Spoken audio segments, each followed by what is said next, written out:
Bonjour. Alors, diabétique de type 1, semaine 33. Ça vous suit tout au long de la grossesse. Ça vous dit toutes les semaines, la semaine 1, la semaine 2, la semaine 3, tout ce qui se passe pendant votre grossesse, ce qui peut vous arriver, les nausées, les douleurs aux jambes, tout ça. Moi, je trouve ça sympa. J'en ai plusieurs, mais celle-là, c'est vraiment la meilleure. C'est chez Apple. Donc voilà. Elle est gratuite. Donc c'est Baby Box pour ceux qui voudront le télécharger. Donc moi, je suis à la semaine 33. Vous voyez? Je ne sais pas si vous voyez. Voilà. Donc, alors, il nous donne la taille qu'il pourrait faire le bébé. Donc 44 cm.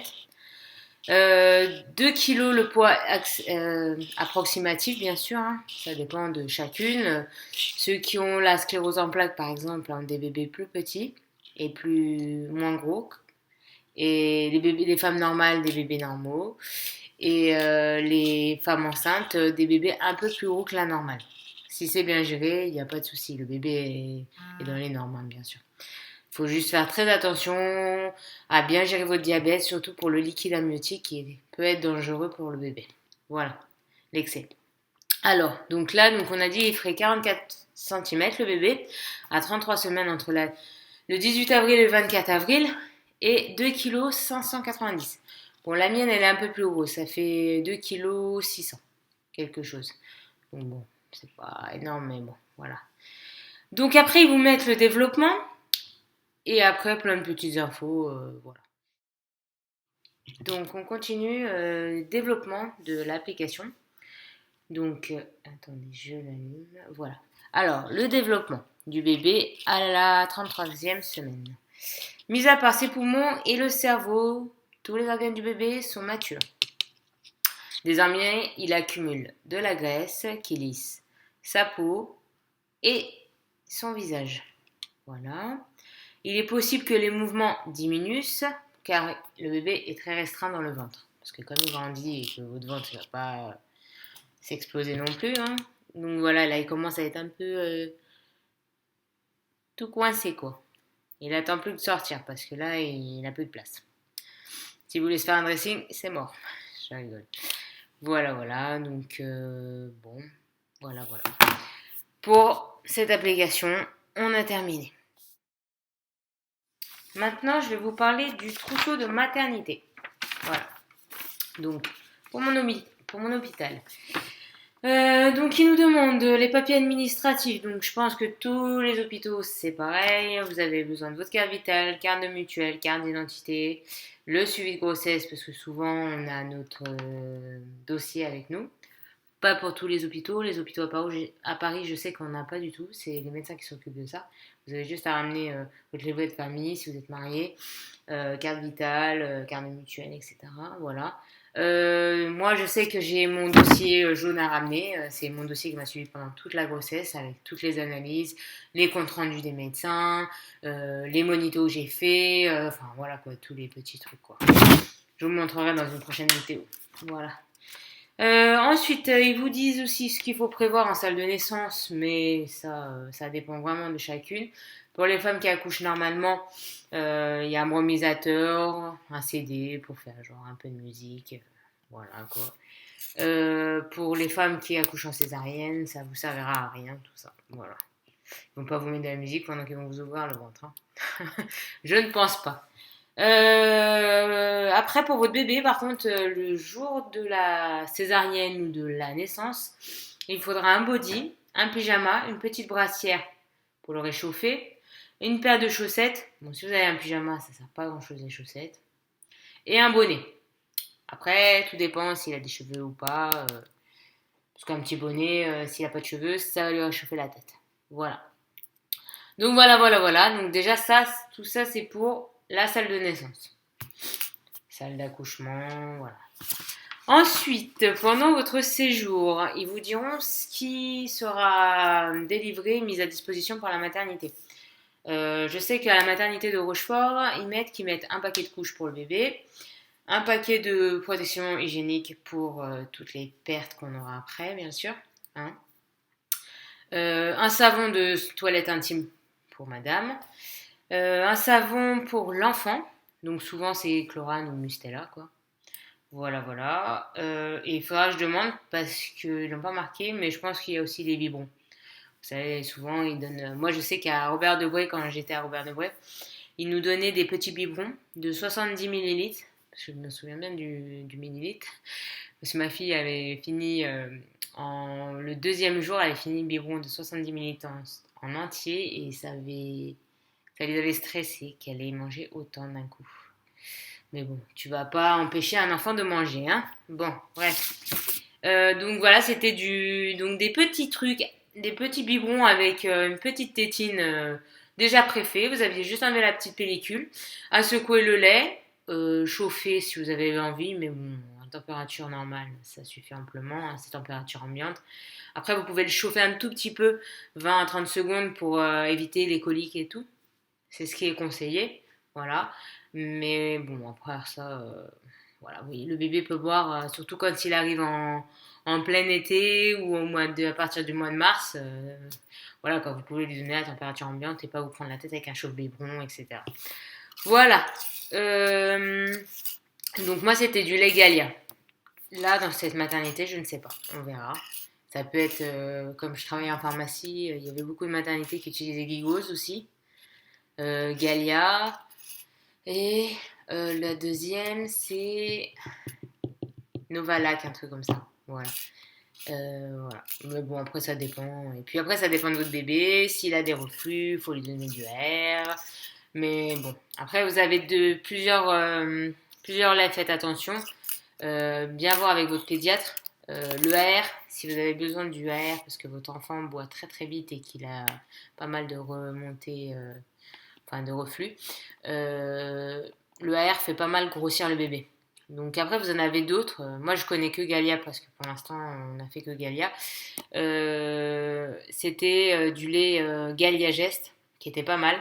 C'est un peu comme le AR, donc c'est épaississant, mais ça fait pas grossir le bébé. Comme ça évite que vous ayez des bébés boules.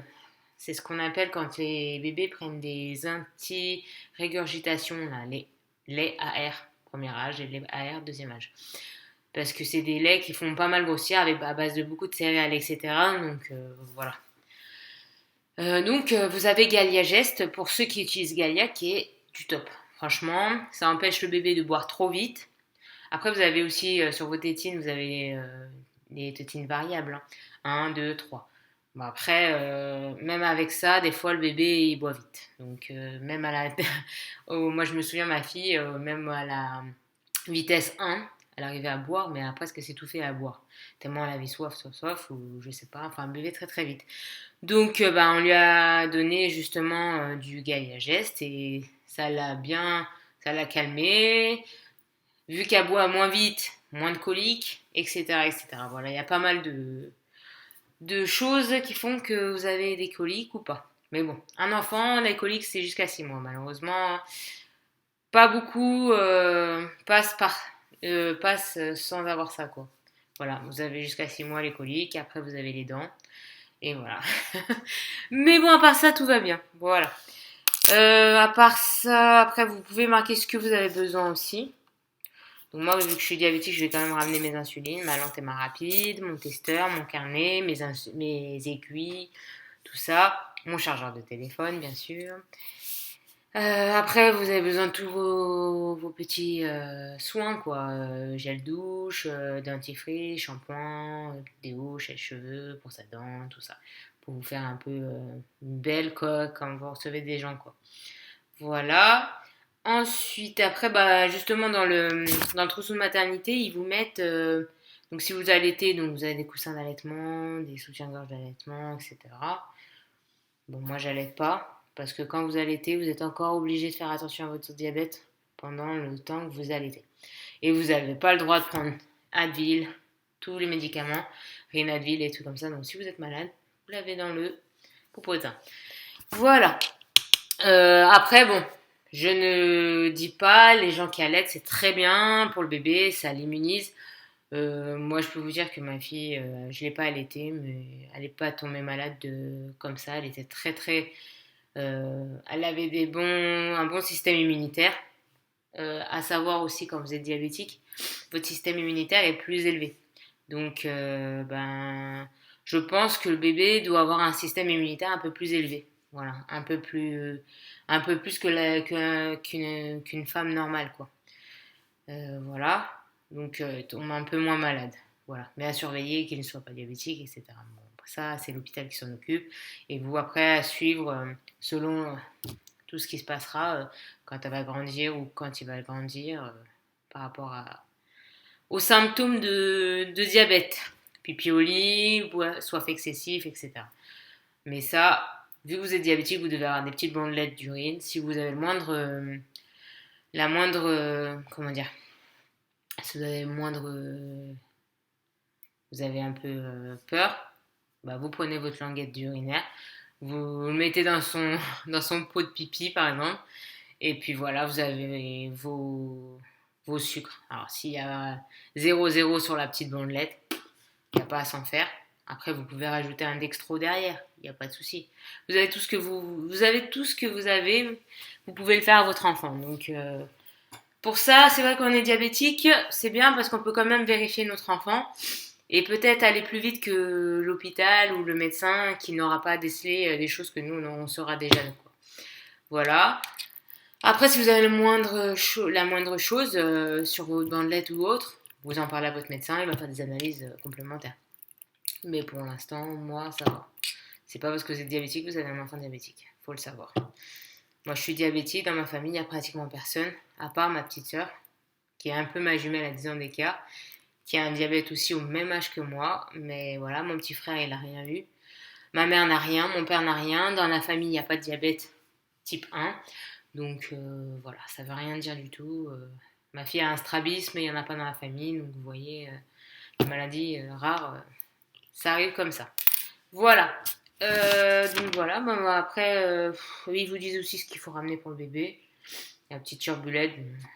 Pour celles qui accouchent pour la première fois, donc vous allez avoir besoin de plein de pyjamas pour le changer parce que vous allez voir, ça bave, ça régurgite, ça fait le méconium, ça doit être ça. Si je me trompe, vous n'hésitez pas à mettre un commentaire.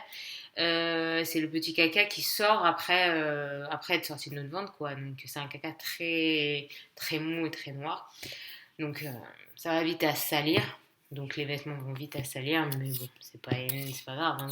Vous envoyez votre mari faire la lessive et puis voilà quoi. Mettez ça dans un petit sac et puis voilà. Après donc j'ai dit donc pyjama, body aussi. J'ai oublié body. Un bonnet si vraiment vous en avez envie. Des bavoirs pour à chaque biberon. Et puis comme vous allez voir, les bavoirs vont vachement servir parce que entre le vomi, les régurgitations, les petites baves, parce qu'un bébé ça bave beaucoup. Vous allez voir, surtout quand elle va commencer à faire ses dents ou qu'il va commencer à faire ses dents, ça va baver, baver, baver. Vous avez intérêt à mettre des bavoirs. Voilà. Et puis après, des paires de chaussettes, des vêtements. Des vêtements naissance, quoi, ou prématurés si vous avez des prématurés. Mais bon, si vous accouchez 2 semaines ou 3 semaines avant, ça veut pas dire que ça sera un prématuré parce que en tant que diabétique, on fait des bébés plus gros, donc ils sont censés arriver au même poids et à la même taille qu'un bébé qui arrive à terme. Voilà. À part pour ceux qui sont la sclérose en plaques. Là, par contre, les bébés sont plus fins et plus petits. Donc là, par contre, oui, il faut prévoir tout ce qui est body un peu plus petit, quoi. Voilà, vraiment des petits bébés. Des double zéro, voilà. Enfin, des trucs prématurés, quoi. Mais bon, après ça grandit, vous inquiétez pas. Voilà. Donc après, si vous voulez ramener des radios, des lampes torches, des livres, des tisanes, ils vous disent que vous pouvez personnaliser votre chambre. Voilà, dans ma maternité, ils ont fait que des chambres individuelles. C'est super. On a douche à l'intérieur et toilette. On peut avoir un lit pour le papa. Moi, vu que j'ai une deuxième, le papa ne va pas rester dormir avec moi le soir parce qu'il faut qu'il s'occupe de la deuxième. Voilà, mais pour celles qui accouchent pour la première fois, c'est top parce que vous avez votre mari en permanence avec vous, quoi, du matin au soir, quoi. 24 heures sur 24. Donc quand vous avez une césarienne, c'est bien parce qu'il peut s'occuper du bébé pendant que vous n'êtes pas bien, quoi. Il peut vous laisser vous reposer, quoi. Voilà. Mais ce qui est bien, c'est quand j'ai visité la maternité la semaine dernière, C'est vraiment top d'avoir une douche dans votre chambre parce que moi, à Paris, à Robert Debré, pour celles qui accouchent à Robert Debré, vos chambres sont pas. Elles ont des toilettes. Vous avez un lit, vous avez. Souvent, le papa ne peut pas dormir. Ça, à Rochefort, c'est vrai que c'est bien ce qu'ils ont fait. Mais bon, après, ça dépend des maternités, hein. Mais je sais que la douche, je la prenais en dehors. Donc en fait, si par exemple, il y a une femme qui prend la douche en même temps que vous voulez la prendre, et ben vous l'avez dans le baba. Vous avez intérêt à attendre, quoi. Et puis bon, c'est pas très hygiénique, tout le monde passe au même endroit, tout le monde, vous avez vos pertes et tout là, donc tout se mélange. Enfin, c'est pas super hygiénique, quoi. Là, vous avez votre chambre. Moi, je vais arriver. J'ai ma chambre. La douche est dans la chambre. Le matériel pour bébé aussi est dans ma chambre. Donc, vraiment, ça va être top, top, top. Comme ça, au moins, on peut prendre nos douches tranquillement. S'il nous arrive un truc, il y a un petit bouton d'alarme si on tombe dans les pommes ou quoi. Mais souvent, votre mari est à côté de vous dans la chambre à surveiller votre bébé pendant que vous prenez votre douche. Donc voilà, ne vous inquiétez pas.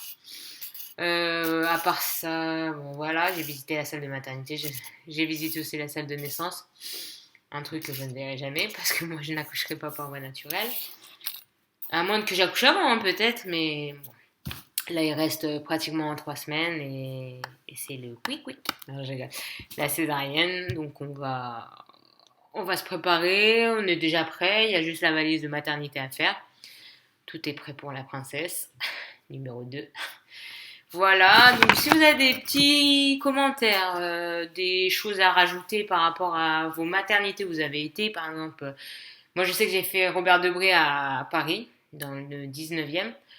Après, si vous avez aussi eu des mauvaises choses qui vous est arrivées pendant votre maternité, la chambre qui est pas terrible, une chambre qui est top, n'hésitez pas à mettre des commentaires pour les femmes qui vont regarder la vidéo.